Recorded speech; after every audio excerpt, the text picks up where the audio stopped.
Well, good afternoon. I'd like to welcome you to what is an exciting time for Michigan State and our community.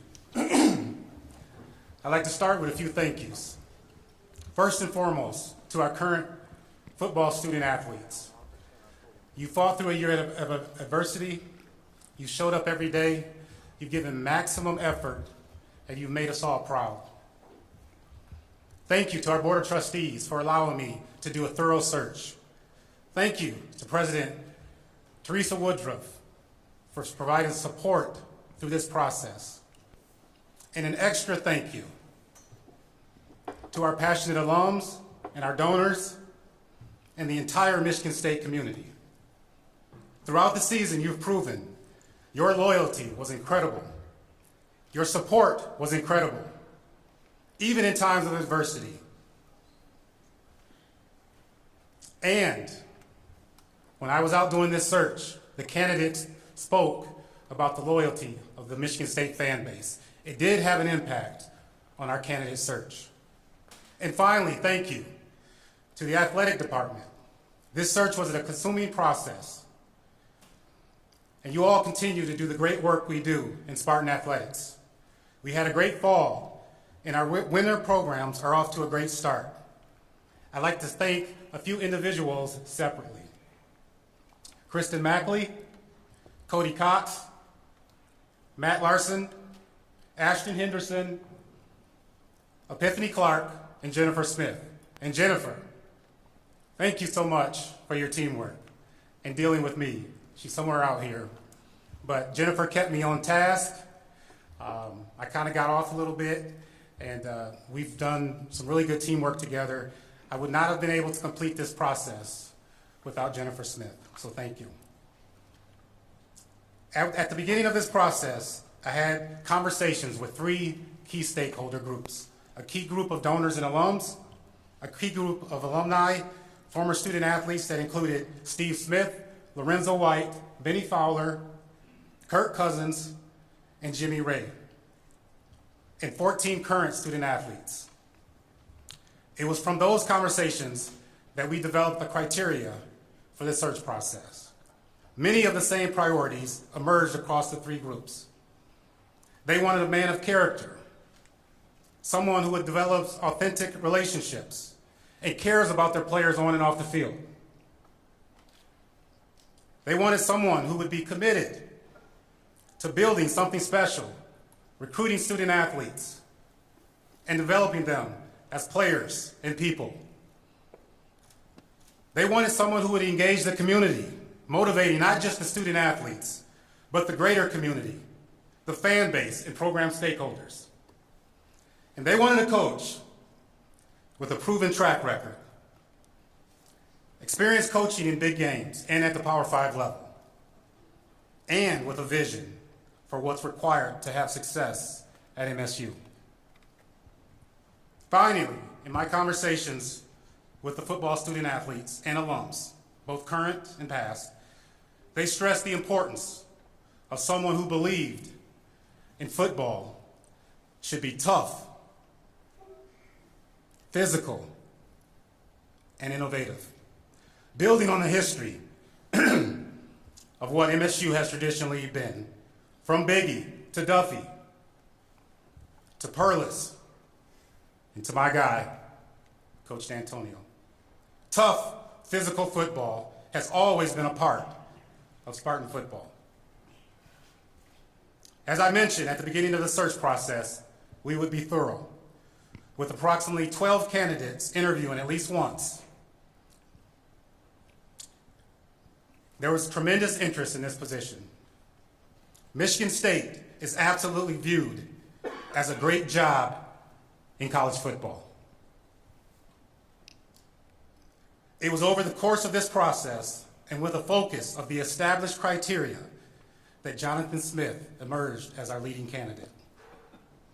First, he can obviously coach. Pac-12 Coach of the Year in 2022. 3 straight bowl games. 18-7 over the last 2 seasons. His style of play will connect with Spartan fans. Over the last few weeks, I've watched a lot of late Saturday night Pac-12 games. And I appreciate the way his teams play. His teams are tough and physical, but also creative in their play calling and their schemes. He's committed to developing student athletes as players and men, understanding that's their process and it requires hard work and there are no shortcuts. And there's a genuine care for the student athletes as people. That was evident during the search process. The other thing that stood out is how much he spoke about community and his family investment in the community. It's no secret that Tom and Lupe Izzo and their family are the standard of community investment. But Jonathan spoke about it too. And getting to meet Candace and the family, it's clear it's a priority for them as well. I could immediately see them fitting in our Spartan family. His family roots are out west, but there's no doubt in my mind that Jonathan and Candace, Robert, Bella, and Charles will quickly make East Lansing their home. Over the course of the process, not only did we develop a connection, but came to realize we had a common understanding of what we wanted to achieve in the vision for Spartan football. I followed up with a number of people in the college football industry, and to a person, they echoed the same thing I was seeing. And Coach D'Antonio was a great sounding board through this process. He did his own research and came back with similar information. And Jonathan also spoke with Coach Izzo. And they had dinner Sunday, and I sat next to them, and I listened to their conversation with a smile on my face, knowing we got the right guy. So to the entire Smith family, welcome to our Spartan family. Thank you for believing in Michigan State University and Spartan athletics. To Candace, Robert, Bella, and Charles, thank you for sharing your dad and your husband. We couldn't be more excited for what the future holds. And so without delay, please welcome Jonathan Smith as the 26th coach of Spartan football.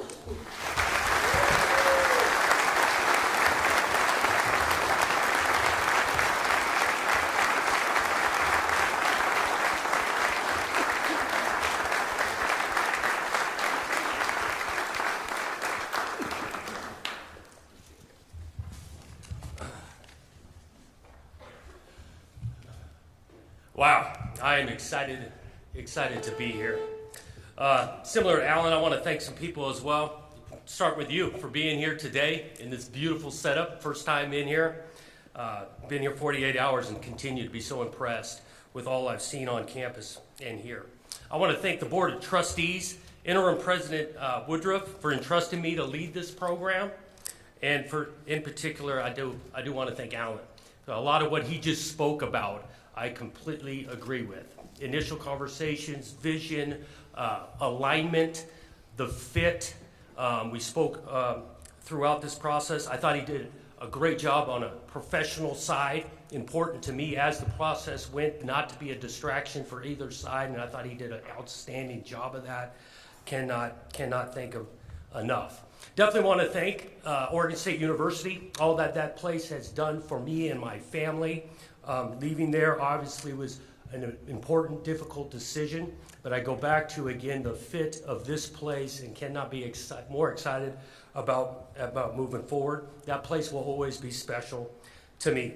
I want to thank the people of this community in regards to reaching out and make a warm welcome from not only me, but for my family, even just the last 48 hours. The opportunity to sit down with Coach D yesterday in my office and talk about the place. The text messages that I've gotten from other head coaches here at this university welcoming me and my family, talking about their own kids and cannot wait to connect them, learn about the schools and whatnot. So I cannot thank you for the outpouring of support from this community already. Cannot wait to dive into it in the near future. Also, most importantly, and I thought this is going to be tough, but I got to thank this crew right in front of me. These decisions are not easy. I want to chase championships at the highest level, but at the same time create an atmosphere for my family to be special. And that's where I go back to this fit. I appreciate you guys, Candace, Robert, Bella, and Charles, for coming along and believing in this ride that we're undertaking. So thank you. I thought I would start just like I started the team meeting yesterday, getting to know these guys, first time around them, 9 a.m. yesterday, and really just telling my story. Walked up in front of them and told my story like this. Jonathan Smith, 44 years old, born in Pasadena, California. Huntington Hospital, but about a mile from the granddaddy of them all, the Rose Bowl. Grew up in Pasadena, went to Glendora High School. At that point, playing high school football, it grew in me. I wanted to coach football. Loved it, had a great experience, got toward the end of my senior year, knew I wanted to chase this dream of coaching, and I thought I could do it at the college level to learn more and more. Ended up getting an opportunity at Oregon State University to walk on there. Thought would be I go walk on there at the highest level I could get to is just learn about ball and all of that. Mike Riley, the head coach at the time, looked me in the eye and said, yeah, you're going to be paying for it, but you'll be treated just like everybody else in that locker room. The man stuck to his word, had an unbelievable experience there, learned a ton, friendships, all of that. First year I walk into Oregon State, my first position coach to get exposed to this great game, guy by the name of Paul Christ. Paul Christ was the offensive coordinator and quarterback coach, opened my eyes to schematics, which I was desperately wanting to learn about. He treated me awesome for my first couple of years. 2 years into it, Mike Riley leaves, and we're going through a transition. You're going to hear a little bit about that. We're going through a transition. Again, speaking as if to the players, transition, Dennis Erickson comes in, ended up winning a few games the next couple of years, knew I wanted to get into coaching. Dennis Erickson allows me to start my coaching career after that, being a graduate assistant right there at Oregon State. 2 years of being a graduate assistant, I got my first opportunity to be a full-time coach at the University of Idaho. I want to thank Nick Holt for that opportunity. Learned a ton from him and experienced that. Was at Idaho for 6 years, went through 3 different head coaches at that time. Transition, different head coach, schematics, all of that. I learned a bunch through that experience of 6 years. Got to the point, though, I wanted to continue to progress in the profession. Went to the University of Montana. Robin Pflugrad gives me my first opportunity to call plays, be an offensive coordinator. Loved Missoula, Montana for 2 years. And then I got a call after that by a guy named Chris Peterson. Chris Peterson's down at Boise State, gives me an opportunity to be a quarterback coach down there. Went down to Boise, 2 years there. Great experience. Met a bunch of good coaches at the same time and players. And then after 2 years, Chris Peterson decides to transition to the University of Washington, thinks enough of me to bring me along, go to the University of Washington as the offensive coordinator, quarterback coach. Again, transition, new culture, learned a ton from those 4 years.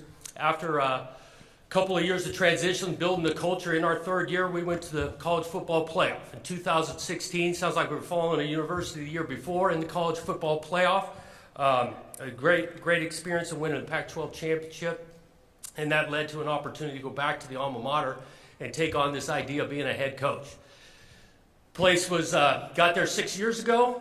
A place was not having a ton of success, had some turmoil, different things going on, and was excited about diving into it, learning the players, changing the culture, creating a space where people could do their best work, and we dove into it. Had a lot of great memories, connections, recruiting, brought a staff down there that we put together that worked for 6 years straight. 7 out of the 10 coaches there for those 6 years were there the entire time. You get 10 position coaches, 7 of them were there with me for 6 years. And then, like Alan mentioned, last couple of years had a little bit more success, got to the point to where this end of the year conversations, and I kept coming back to this idea of playing at the highest level, playing in a place where you could fit and be the type of dad, father, husband you want to be, let alone for myself and for the staff want to create. And that leads me all the way to this point, standing in front of you guys now, the team yesterday. That's a little bit of my story. Let me tell you a little bit why I'm so excited about Michigan State. I think, again, we go back to this fit. Let's talk schematics. Alan mentioned it. Yes, we want to make a physical brand of football on both sides of the ball. But at the same time, it lead to an innovative offense in regards to, we're going to take a chance once in a while, make it physical, create explosive plays, defensively, make it hard on the defense, not just by the physicality we play with, but the schematics on that end. I think Michigan State's a place where you can develop. Michigan State's not just diving into a team meeting yesterday, diving into the idea of being a program of substance on and off the field, a program where we're going to dive into lives and beyond just being able to teach them how to be in the deep third in coverage or run a 15-yard in route. We want to be a place of substance on and off the field. We are going to be process-oriented, and this takes a minute. You stick to a process January all the way through December. You stick to a process Sunday to Saturday. You stick to a process to start a practice at the end of practice. And I felt Michigan State fit that and allowed for a lot of that. I think Michigan State's a national brand. I know football's a big deal around here, but there's a lot of big-time deals around here in sports. I'm looking at Coach Izzo right now. Can't wait. I've never gone to a college ice hockey game. Cannot wait to go down and check some of that out. I thought the fit was good as well, is because, let's face it, there's an in-state rivalry, and I appreciate in-state rivalries. I think those things are meaningful. It's a great thing about college football is to have a rivalry like that. Every spot I've mentioned earlier in my career, I know what that is like in being able to compete in that year round. And so that will, again, mean a ton. I'm excited, again, to deeply dive in and connecting with these players. Priority number one, and through conversations with Alan, he knows this, is about the current roster right here. The current roster, and that we're going to take the opportunity again tomorrow to dive into these lives, learn about them, learn their stories, why they chose Michigan State. I cannot wait to start on that. Not to sugarcoat, recruiting is vitally important. We're going to put the staff together and dive into that as well, but you go out and recruit, you got to know what you currently are working with, and again, retaining that roster will be vitally important. I've got confidence in this move. I cannot overstate the idea of transition a family all the way over here. I cannot overstate how important and confident I think we are in this thing. I shouldn't say think. We are confident in this thing, and is so excited to be here and really get started. This is a big day. You get on stage, you got the press conference to go, you got to answer some questions with the press, you got a basketball game to go to tonight. I'm looking forward to diving into these players and getting in that meeting room and setting plans and really getting started. Because it's going to take some work. I think a lot of us in this room understand this is going to take some work, and I am definitely excited and up for the challenge and opportunity that's in front of us.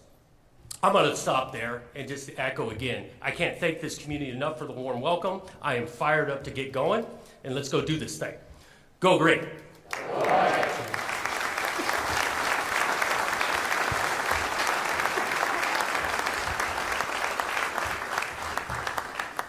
at this time we'll take some questions for the media. We have 3 mics, one in the middle and one on both sides, so we'll be coming around. Kara, we got Fred right here in the middle.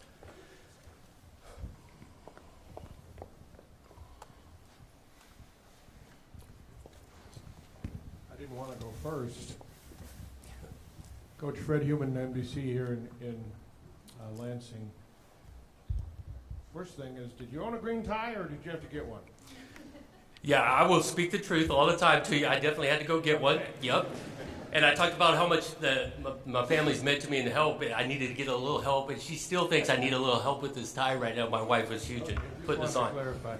My bigger question is, you talked when you landed at the airport Sunday about the culture here, the history, and what you called the brand, which you just referred to. You're only the second head coach I can think of in the last half century that did not have a direct Michigan State tie here. Are you going to study the history? Is that even important in building what you want to build here? Yeah, definitely important. Definitely want to dive in and learn. I continue to learn each day, but more and more. I think I'll say it this way too, on just even the former players and understanding the history and the big time players and championships that have won here, that's going to be important for me to learn, but also make sure we got engaging, welcoming back from former players. And so I look forward to learning that part.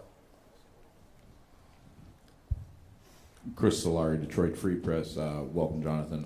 I'm wondering about the decision to leave your alma mater. I mean, that's obviously a very personal place for you. What made this the most attractive way to get you away? I thought a lot of what I value, which wherever I'm at, I'm going to value these things. Again, the family piece, the community network, a passionate fan base, the opportunity to win, the resources available to win, the community that is invested to win. I think all of that was here. And so that was brewing in my mind.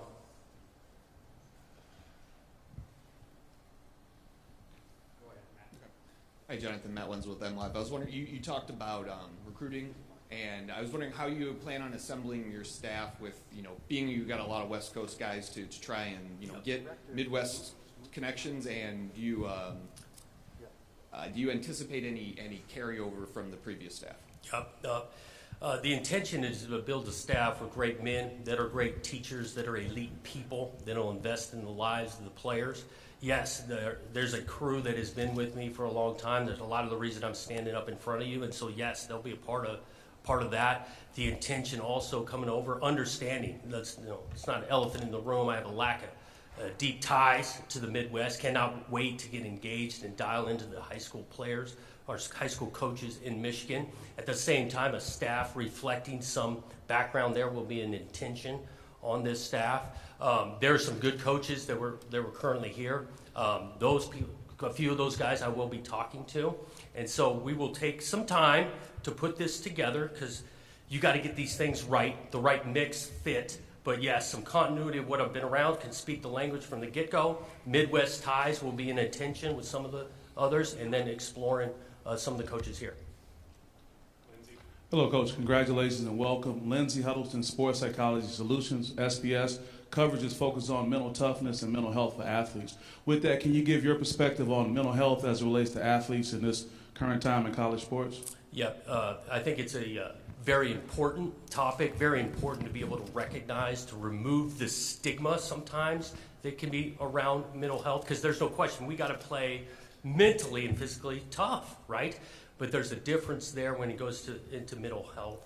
Excited about learning the resources around here and removing any stigma that our current players or future players would have in regards to mental health.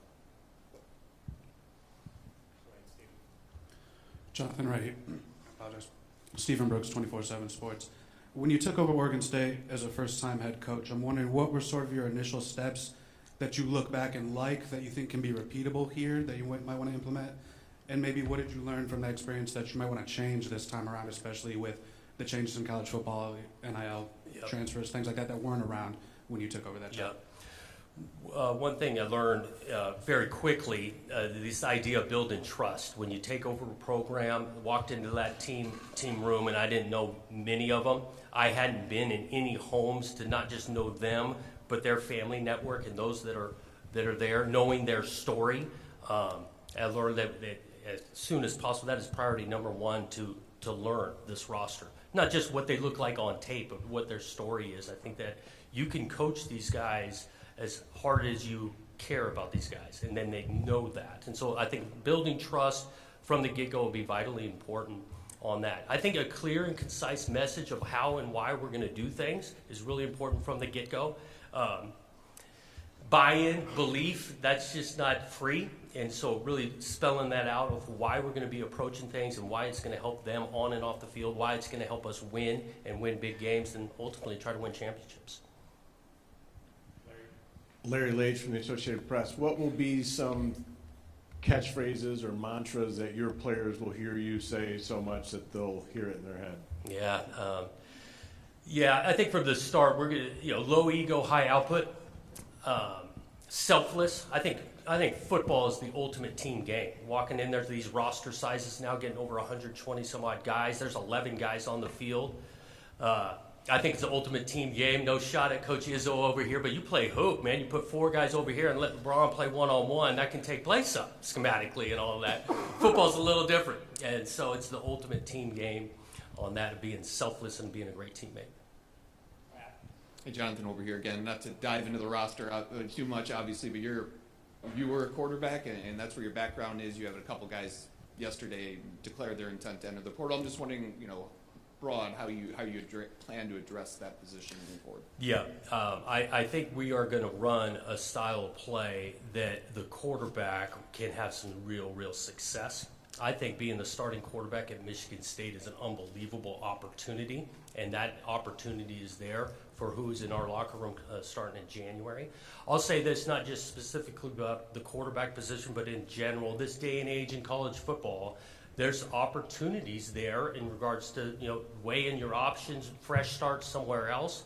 All of the current players unsettling the last year, and so that's not, how I would say, not totally surprising for guys to maybe want to explore an option or two. And I get that, and we really support those that want to be in that locker room in January. I got a firm belief we can hit the ground running and do something special. Jack Ebling, the Drive with Jack and Press Pass. Jonathan, not that long ago, 2010 through 2016, 5 times in 6 years, Michigan State won 11 or more games. How comforting is that to know, instead of being in a program that hadn't had a winning season for 28 years? And how much might you use the input from Mark D'Antonio, hi Mark, as a comfort and as a resource as you build this? Yeah. I hope Coach D, awesome conversation yesterday, spoke with him on the phone on Saturday when it was announced. Definitely plan on leaning on him, because you're right, he did it at the highest level. The idea of sustainability and development, me and him were in cahoots on how we want to approach this thing. Now, this is a little bit different landscape from 2010 to 20 and how this has changed, and so you've got to be able to navigate. But I think there are some core principles of development and recruiting that can last a lifetime, and plan on doing it. All right, we're going to take 2 more. We'll go Maddie and then wrap up with Chris here. Maddie Kenny, Detroit News over here. How much did the Pac-12 kind of, all the conference realignment and everything that's happening, how much did that play or have an impact in your decision to come to Michigan State, Big Ten school where there's just more overall stability? Yeah, not a major factor. Like I tried to describe it to my team. Look, instability, conference realignment, all of this stuff. There's some brewing in me of the idea of going somewhere if the fit was right, and just being really selective on that. And so, other opportunity here or there, wasn't interested. Just the more engaged in conversation with Michigan State, I got more and more excited about it. I do. Look, you know me, I'm a West Coast guy, and all that Pac-12 conference, the championship, I think it is kind of sad in general for that thing to blow up with the history of that place. I go back to where I was born and raised, going to Rose Bowl, and Big Ten's playing the Pac-12 and all of that, but I'm genuinely excited to be a part of the Big Ten, part of this place. And so that excitement just grew on me. Jonathan, Chris Solari, Detroit Free Press. I had heard you mention that you had watched some of the games from Michigan State during the process. Kind of what did you see that maybe with the roster and with the program that enticed you with this job? And how do you feel, like when you were watching that, do you feel like you can move it forward in what areas? Yeah. Some of the reasons we watched them, we played the University of Washington. Michigan State played them earlier in the season. We played them week 11, so that game was one to be diving into, and we did that. I watched, not the entire, but a good amount of the game against Rutgers, actually. Rutgers, miserable rain. I told the team this too, but the idea they had a great chance, and in that game, just couldn't finish it. And I talked about the character of this team, because later, Indiana game, that game is tight. And the season had been long at that point, and there had been unsettling, all of that. The character of these guys continue to buy in and go and find a way to finish at the end. That showed me a team that's got some character to it, watching that tape. All right, that's going to wrap us up today. Appreciate everyone for coming. Thank you.